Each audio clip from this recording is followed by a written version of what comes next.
Fire lit up the black sky above Havoc Station, and nobody there had expected it to start that way. The trade convoy had been moving slow and quiet, carrying grain and machine parts from the outer human colonies toward the border markets. 3 Dominion patrol ships dropped out of warp beside them without warning, their hulls painted with the golden claw symbol of the Corinth Dominion. The lead ship sent a simple message: hand over half your cargo as tribute, or be destroyed. The convoy captains froze. They had heard stories about the Dominion. Entire fleets that never lost a single fight in 1,000 years. Worlds that surrendered the moment Dominion ships appeared in their sky. Nobody argued with the Dominion.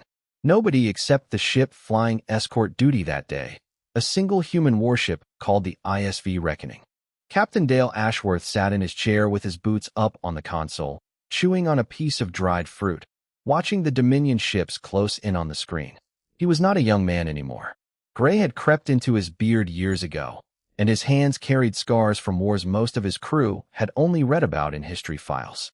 He had commanded the Reckoning for 11 years, through pirate raids, through blockades, through fights nobody thought a single ship could win. He looked at his weapons officer, a woman named Priya Deshmukh, and asked her one simple question. They want half our cargo. That's what the message says, sir. Ashworth spit the fruit pit into a cup beside him. Tell them no. The Dominion patrol did not wait for an answer. Their lead cruiser opened fire first, a mistake that would echo across the galaxy for years to come. The shot missed the convoy and grazed the Reckoning's outer hull. Alarms rang through the bridge, but nobody on the ship panicked. They had been in worse spots. Ashworth stood up from his chair. Well, they made the first move. Let's not disappoint them. Priya, target their engines. Marcus, get the convoy moving toward the jump point. Everyone else, strap in, because this is about to get loud. What the Dominion patrol did not know was that the Reckoning had been built for exactly this kind of fight. Human engineers, working with limited resources compared to the vast Dominion shipyards, had learned to build ships that could turn on a dime, fire from unexpected angles, and take punishment that would cripple a lesser vessel. The Dominion cruisers were bigger, stronger on paper, and carried more firepower. But they had never fought anyone who refused to follow the rules of a fair, slow, standard battle. The Reckoning spun hard to the left, cutting under the first cruiser's shield arc before it could adjust its aim. Priya fired a spread of missiles directly into the cruiser's exposed engine section. The explosion lit up half the sky. The second cruiser tried to flank around from above, but Ashworth had already predicted the move and ordered the ship to drop straight down, letting the enemy fire pass harmlessly overhead. His crew worked like a single organism, each person trusting the other without needing to be told twice. The third Dominion ship tried to retreat and call for backup, but it was too slow. The Reckoning's railgun tore through its hull before the message could finish transmitting. Within 11 minutes, all 3 Dominion patrol ships were burning wreckage floating in space. The convoy, safe and untouched, continued on its way toward the jump point as if nothing unusual had happened. Word of the battle spread fast. A trader on the edge of Dominion space picked up fragments of the wreckage and sold footage of the fight to anyone willing to pay. Within days, the footage reached the Dominion capital world of Corvith Prime, a planet covered edge to edge with golden spires and endless fleets docked in orbit. It reached the throne room of Emperor Kavash Rel himself. The Emperor was not used to being embarrassed. He had ruled the Dominion for over 60 years, expanding its borders across a dozen star systems, crushing every species that dared resist with an iron fist. Now here was footage of a single human ship destroying 3 of his cruisers without taking serious damage. His advisors stood silent in the throne room, afraid to speak, as Rel watched the footage a second time and then a third. One ship, he said quietly. His voice did not rise, which made it more frightening. One ship did this. Grand Admiral Torin Vec stepped forward, bowing low. My Emperor, it appears to be an isolated incident. A lucky maneuver. If given the order, I can bring this ship to justice within a week. Rel turned to face him slowly. A week? You will not need a week, Admiral. You will bring me the entire home fleet. Every warship in our capital reserve. I want this human ship found, and I want it destroyed in front of every species in this galaxy who still dares to think we can be challenged. Vec hesitated for only a second. Sending the entire home fleet after a single ship seemed excessive, almost absurd, but he knew better than to question the Emperor's pride. "It will be done, my Emperor." Within hours, orders spread across the Dominion capital. Over 800 warships began preparing for deployment, a fleet larger than most empires had ever assembled for a single target. Word of the mobilization reached human space through scattered spies and traders, and eventually it reached the bridge of the reckoning itself. Priya read the intercepted transmission aloud, her voice tight with disbelief. "Captain, they're not sending a patrol. They're not even sending a battle group. They're sending the entire home fleet after us." The bridge went quiet. Every crew member looked toward their captain, waiting for some sign of fear, some order to run and hide in the deep unknown reaches of space where no fleet could ever find them. Ashworth simply leaned back in his chair, crossed his arms, and allowed himself a small, tired smile. "Good," he said. "Then they'll all be in one place when we're done with them. Someone wake up the engineers. We've got a lot of work to do before this fleet arrives." 1,000 years of unbroken victory had taught the Dominion one lesson above all others. Overwhelming numbers always win. Grand Admiral Torrin Vec believed this completely as he stood on the command deck of his flagship, watching 800 warships stretch across the stars in perfect formation. He split the fleet into 5 hunting groups, each covering a different sector of the border region, certain that no single ship could hide from so many eyes for long. What Vec did not understand, and what none of his officers understood either, was the kind of history that shaped the crew of the Reckoning. Humanity had not always been united. Centuries earlier, Earth had nearly destroyed itself through resource wars, food shortages, and conflicts fought over dying oceans and shrinking farmland. Entire generations grew up learning to survive with less, to fight smarter instead of harder, because there had never been enough ships, enough soldiers, or enough supplies to fight any other way. That brutal history had forged a kind of stubbornness into the human spirit, a refusal to accept that bigger always meant better. Ashworth had grown up hearing these stories from his grandmother, who had survived the worst of the old resource wars as a child. She used to tell him that the biggest army in history could still lose to a handful of people who refused to give up. He carried that lesson with him every day he commanded the Reckoning, and he passed it down to every new crew member who stepped aboard his ship. Now that lesson was about to be tested against the largest fleet ever assembled to hunt a single target. The Reckoning drifted quietly near the edge of a dense asteroid field, engines running at minimum power, sensors dialed down to avoid detection. Ashworth watched the tactical display as 5 Dominion hunting groups spread across the sector map like a slowly closing net. His engineer, a sharp young man named Owen Blake, worked below deck rerouting power from non-essential systems to strengthen the ship's sensor jamming field. "How long can we stay hidden like this?" asked Priya from her station. "Long enough," Ashworth answered. "The asteroid field scrambles their scanners better than open space ever could. Dominion sensors are built to track ships moving in clean straight lines through empty vacuum. They're not built for this kind of mess." For 3 days, the Reckoning drifted through the asteroid field, moving slowly from one hiding spot to another, always staying just out of range of the searching Dominion patrols. The crew used the time to repair damage from the earlier battle and to study captured Dominion communication patterns, learning how the enemy coordinated their search grids. On the 4th day, their luck ran out. A Dominion strike group of 20 ships picked up a faint sensor echo near the edge of the asteroid field and moved in to investigate. Ashworth watched the enemy formation appear on his screen and knew there was no more hiding. 20 ships, Owen said from below deck, his voice crackling over the comm. "That's a lot more than 3, Captain." "It is," Ashworth agreed. "So we're not going to fight them the same way." He ordered the crew to gather every empty cargo container on the ship, dozens of them, left over from supply runs months earlier. Working quickly, Owen and a small team rigged the containers with basic explosive charges and simple proximity sensors, turning ordinary cargo boxes into crude but effective mines. The Reckoning scattered these improvised mines through a narrow channel between 2 large asteroids, a path the Dominion ships would likely use to pursue them through the dense field. Then Ashworth did something the Dominion commanders never expected. Instead of running deeper into the asteroid field, He turned the Reckoning around and flew directly toward the approaching strike group, weapons blazing, forcing the enemy ships to give chase through the exact channel where the mines waited. The Dominion strike group, confident in their numbers, charged forward without hesitation. The moment their lead ships entered the narrow channel, the hidden mines detonated in a chain reaction, tearing through hull plating and knocking out engines across nearly half the formation. The surviving Dominion ships scattered in confusion, unsure how a single human warship had managed to ambush 20 of their own. The Reckoning used the chaos to slip away, disappearing back into the depths of the asteroid field before Dominion reinforcements could arrive. When the smoke cleared, only 12 of the original 20 ships remained combat-capable, and none of them had the faintest idea where their enemy had gone. News of the ambush reached Grand Admiral Vec within the hour.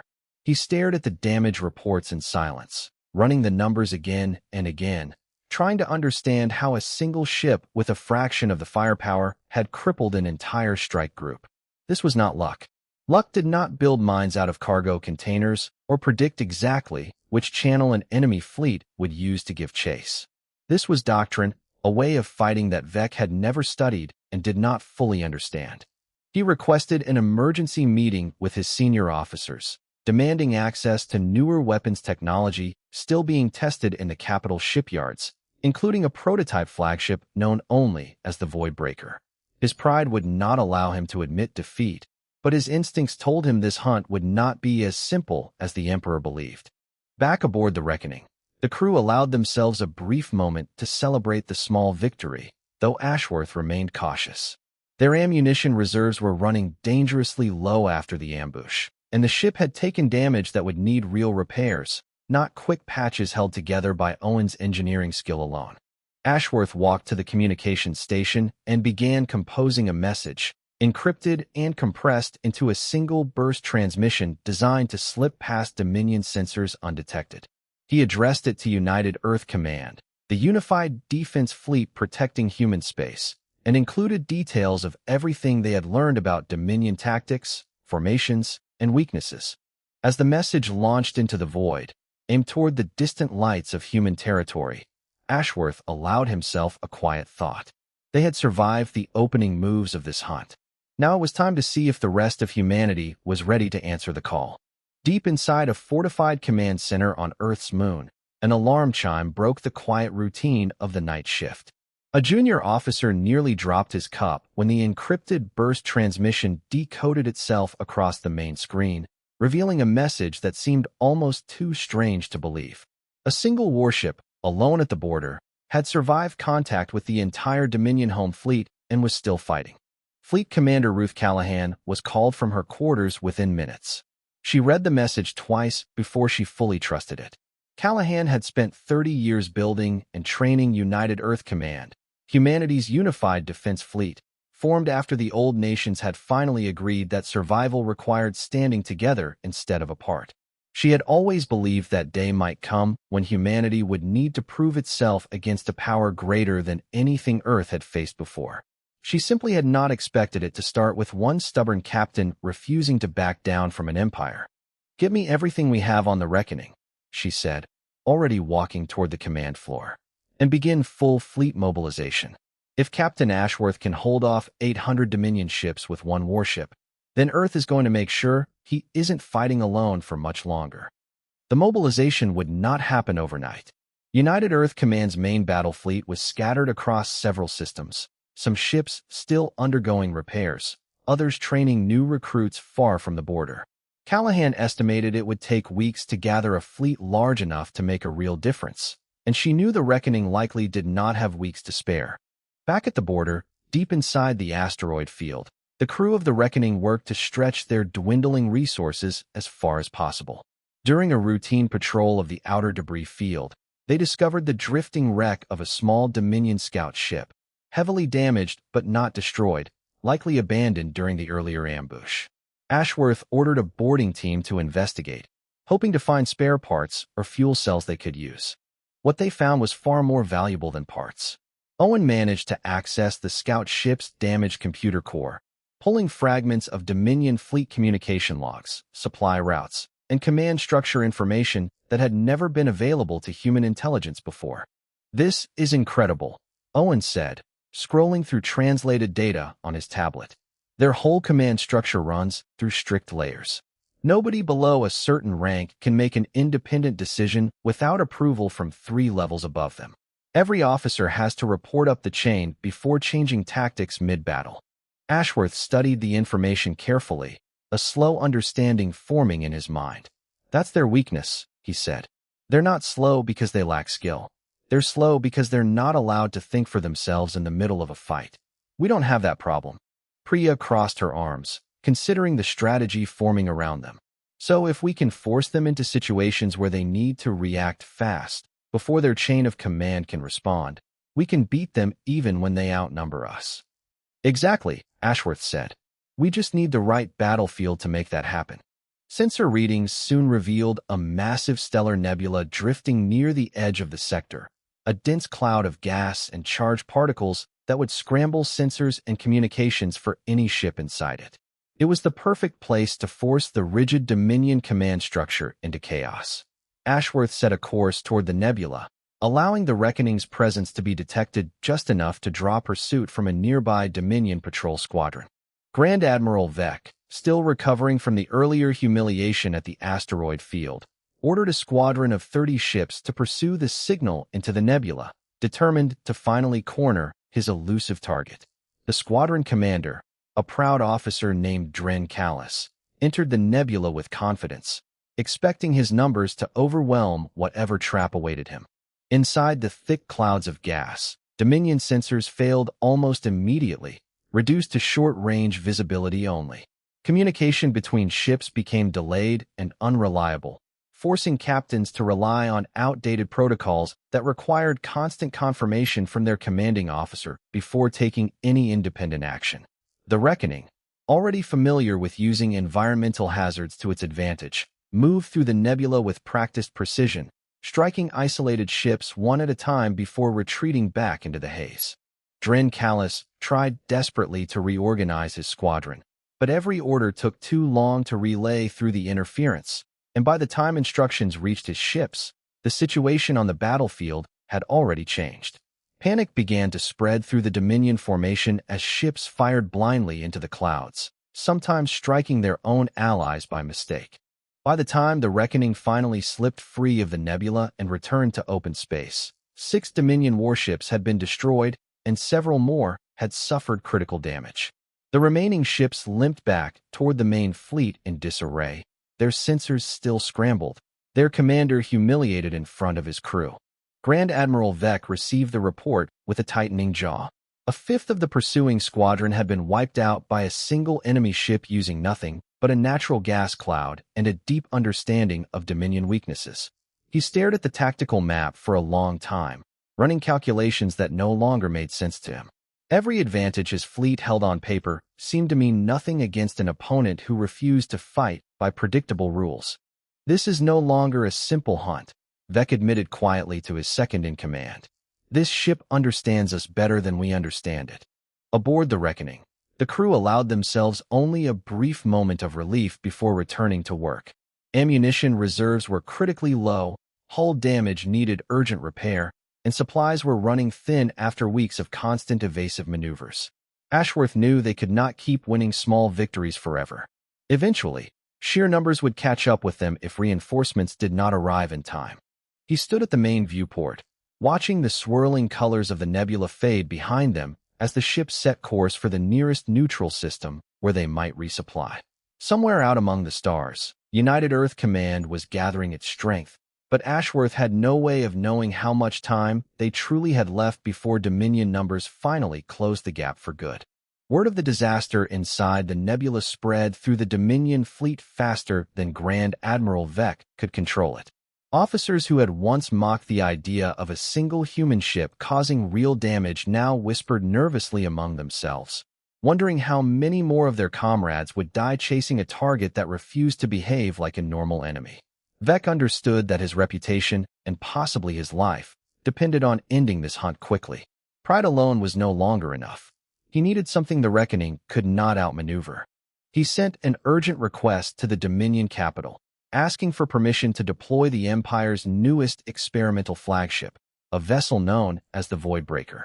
Unlike the standard Dominion cruisers built from centuries-old designs, the Voidbreaker had been constructed using data gathered from studying human hit and run tactics during earlier border conflicts. It was faster, more heavily shielded, and equipped with predictive targeting systems designed specifically to counter unpredictable maneuvers. Emperor Kavash-Rel approved the request without hesitation. He had grown tired of watching his fleet's reputation crumble one battle report at a time. The Voidbreaker would end this embarrassment once and for all. While the Dominion prepared their new weapon, the Reckoning limped toward Corrin's Reach, a small, independent mining colony sitting just outside official Dominion territory. The colony had no military of its own and relied on careful neutrality to avoid drawing attention from larger powers. Ashworth knew landing there carried risk, but his ship desperately needed repairs and supplies, and the crew needed real rest after weeks of constant danger. The colony's administrator, a cautious woman named Talia Reyes, met the Reckoning's shuttle personally when it landed in the colony's main docking bay. She studied Ashworth carefully before speaking. "You understand what you're asking of us, Captain. If the Dominion learns we helped you, they won't just send patrol ships next time. They'll erase this colony from the map." "I understand," Ashworth said honestly. "I won't force your hand. If you want us gone, we'll leave right now and take our chances elsewhere." Reyes studied him a moment longer, then looked past him toward the crew working exhausted but determined behind him, patching hull damage with whatever spare metal they could find. She thought of her own grandparents, who had fled an oppressive world generations ago rather than live under Dominion rule. Finally, she nodded. "We'll help you, quietly, but you need to be gone before any Dominion patrol comes close enough to notice." Over the next 2 days, colony engineers worked alongside Owen and the Reckoning's crew, repairing hull breaches, replacing damaged shield generators, and restocking ammunition from the colony's small defensive reserves. Children from the colony gathered near the docking bay to watch the strange, battle-scarred human warship, whispering excitedly about stories they had heard of the single ship standing against an entire empire.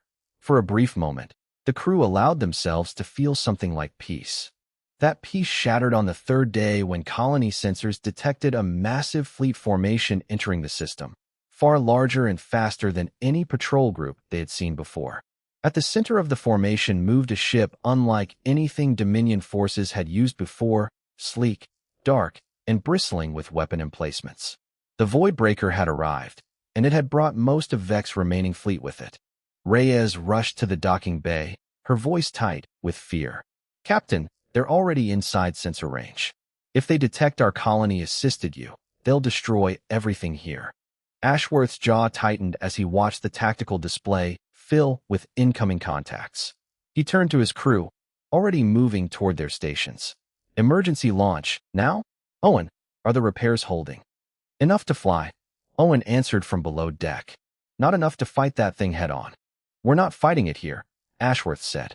"Not with civilians in the blast radius." The Reckoning launched from the colony's docking bay just as the first wave of Dominion ships entered weapons range. Rather than engaging directly, Ashworth ordered a course that curved sharply away from the colony, drawing enemy attention and sensor focus toward open space instead of the vulnerable mining settlement below. The maneuver worked. The bulk of the Dominion fleet, eager to finally end the hunt, redirected their pursuit toward the fleeing Reckoning, leaving Corrin's Reach untouched behind them.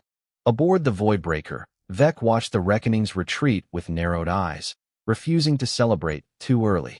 He had studied every previous encounter carefully, and he suspected this human captain would not run in a straight line for long. He was right. The Reckoning wove through open space using unpredictable bursts of speed and sudden direction changes, testing the Voidbreaker's response systems, searching for any weakness in its formidable design. The chase stretched across hours, both ships pushing engines to dangerous limits. Standard Dominion cruisers gradually fell behind, unable to match the Voidbreaker's speed or the Reckoning's evasive precision, until only the 2 lead ships remained locked in a deadly, high-speed pursuit through the empty dark.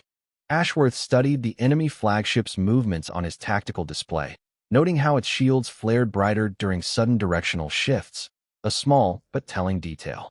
Owen, pull every scrap of data we grabbed from that scout ship. I want to know everything about how their shield systems distribute power. Already on it, Captain, Owen replied, fingers flying across his console. Give me some time, and I might find something useful. As the two ships raced deeper into unclaimed space, Corrin's reach remained safely behind them, spared from Dominion retaliation thanks to Ashworth's quick decision to draw the fight away from innocent lives.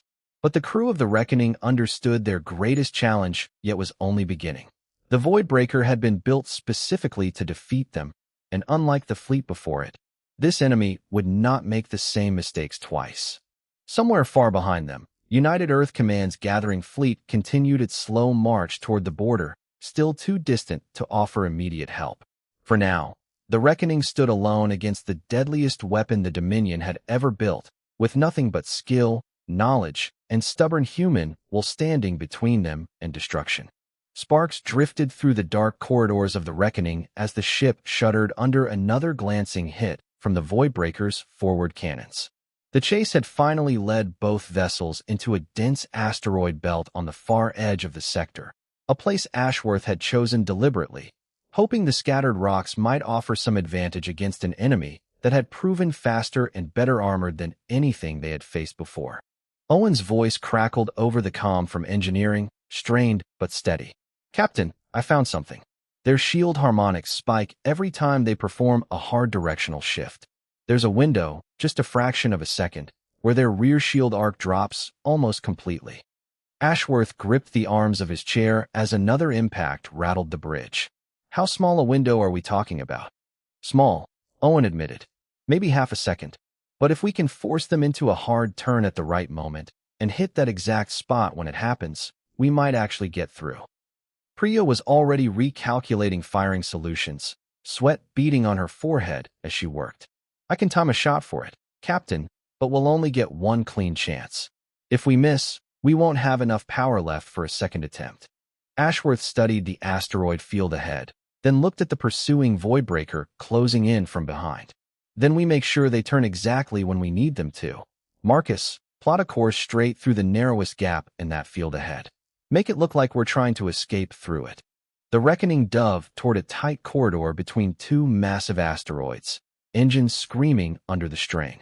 The Voidbreaker, confident in its superior speed, followed closely, expecting to either force a surrender or destroy its target the moment it emerged from the narrow passage. Just before entering the gap, Ashworth ordered a sudden, sharp reversal, cutting engines and firing reverse thrusters hard enough to throw the crew against their harnesses.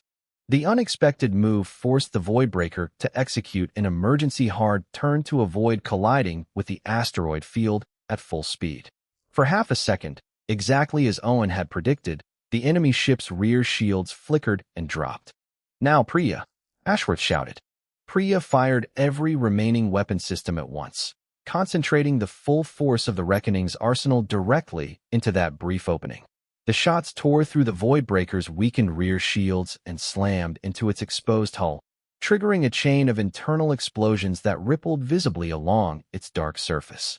The massive flagship lurched violently, secondary systems failing across multiple decks, though it remained stubbornly intact, refusing to fall completely.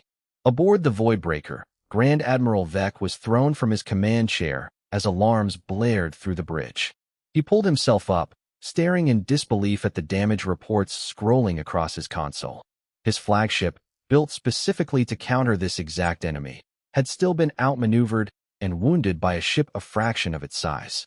Before either side could press the advantage further, new contacts began appearing on both ships' sensors, dozens of them, then hundreds, streaming in from the edge of the system.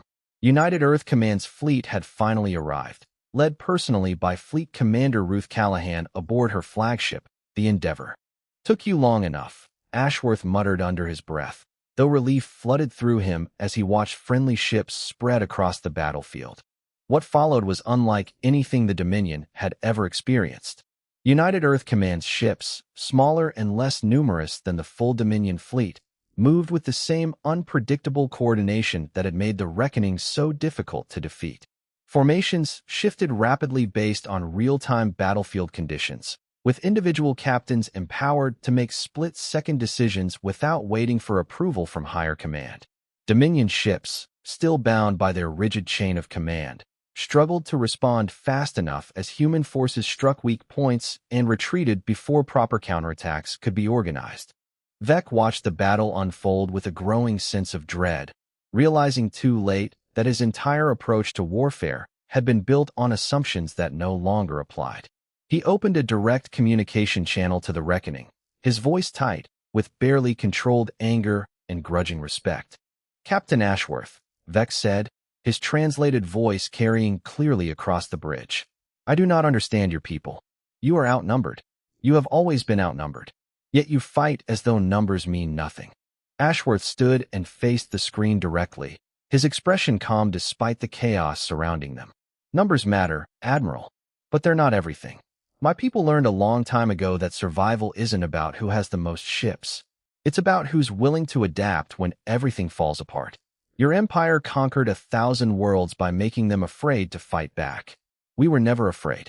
We just needed time to prove it." Vec said nothing for a long moment, watching his fleet crumble around him despite its overwhelming size. Finally, he spoke again, quieter this time. "The Voidbreaker was built to defeat you specifically, Captain. And still, here we are." "Every weapon has a weakness," Ashworth replied, "even the ones built to have none." The battle raged on for another hour, human forces slowly but steadily gaining ground against the disorganized Dominion fleet. Vec, watching casualty reports climb with each passing minute, finally made the hardest decision of his long military career. He ordered what remained of the Voidbreaker's critical systems diverted toward a single desperate maneuver, a final attempt to break through human lines and strike directly at the Reckoning before his flagship failed completely. "Hold formation. We've come too far to break now." The Voidbreaker's final charge never reached its target. As the crippled flagship surged forward, United Earth Command cruisers closed in from 3 directions at once, cutting off every possible approach vector before it could get within striking distance of the Reckoning. Grand Admiral Vec watched his last remaining shields collapse under the combined fire, systems failing one after another across every deck of his once mighty vessel. He sat back in his command chair, strangely calm now that the outcome had become clear. Around him, officers scrambled to save what they could, but Vec understood that this battle, and likely his career, had already ended. He gave the order that no Dominion admiral had given in living memory. He ordered a full retreat. The remaining Dominion ships scattered as the command spread across the fleet, some breaking formation entirely and fleeing toward the safety of Dominion space, others simply powering down their weapons and drifting motionless, signaling surrender to the approaching human forces. Without centralized leadership capable of adapting quickly, the massive fleet that had once seemed unstoppable dissolved into confusion and retreat within minutes. Aboard the Endeavour, Fleet Commander Ruth Callahan watched the Dominion formation break apart with quiet satisfaction, though she knew this victory carried a heavier meaning than a single battle won. She opened a channel to the Reckoning, her voice warm despite the exhaustion clear in her tone. "Captain Ashworth, that was one of the finest displays of tactical resistance I've ever witnessed. Humanity owes your crew a debt we won't easily repay." Ashworth allowed himself a tired smile as he looked around his battered bridge, at Priya slumped exhausted but grinning in her chair, at Owen's voice crackling through the comm, reporting minor damage instead of critical failures for the first time in weeks. "We just did what needed doing, Commander. Wasn't planning on doing it alone forever." Far away on Corvith Prime, Emperor Kavash Rel received the final battle reports in silence. Every advisor in the throne room stood frozen, waiting for an explosion of rage that never came. Instead, the Emperor simply stared at the numbers on the screen before him. 800 warships sent to destroy a single human vessel. Fewer than 200 had returned, and those that did carried stories that spread through the Empire faster than any official report could contain them. The story of one ship, one crew, and one stubborn captain who refused to surrender against impossible odds began spreading across every species living under Dominion rule. Worlds that had quietly obeyed for centuries out of fear began whispering questions they had never dared ask before. If the mighty Dominion home fleet could be broken by a handful of humans, Perhaps the Empire was not as unstoppable as it had always claimed to be. Rel understood the danger immediately, even if he refused to voice it aloud. This defeat was not simply about lost ships or damaged pride. It was a crack in the foundation his entire empire had been built upon, the belief that resistance was always futile.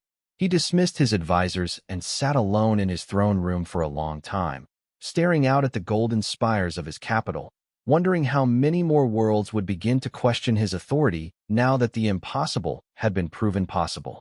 Back at the border, the aftermath of the battle stretched across the system, wreckage from both sides drifting silently among the stars. United Earth Command ships worked alongside the Reckoning's crew, gathering surrendered Dominion officers, salvaging useful technology, and beginning repairs on the many human vessels damaged during the fighting. Talia Reyes and the people of Corin's Reach sent a message of gratitude to the Reckoning once news of the victory reached their colony, along with an open invitation for the crew to return anytime they needed a safe place to rest.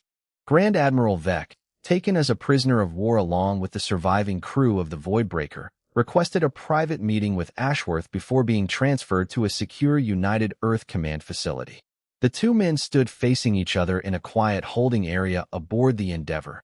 Two commanders who had spent weeks trying to destroy one another finally meeting face to face, without weapons between them. "I studied your tactics for weeks," Vec admitted.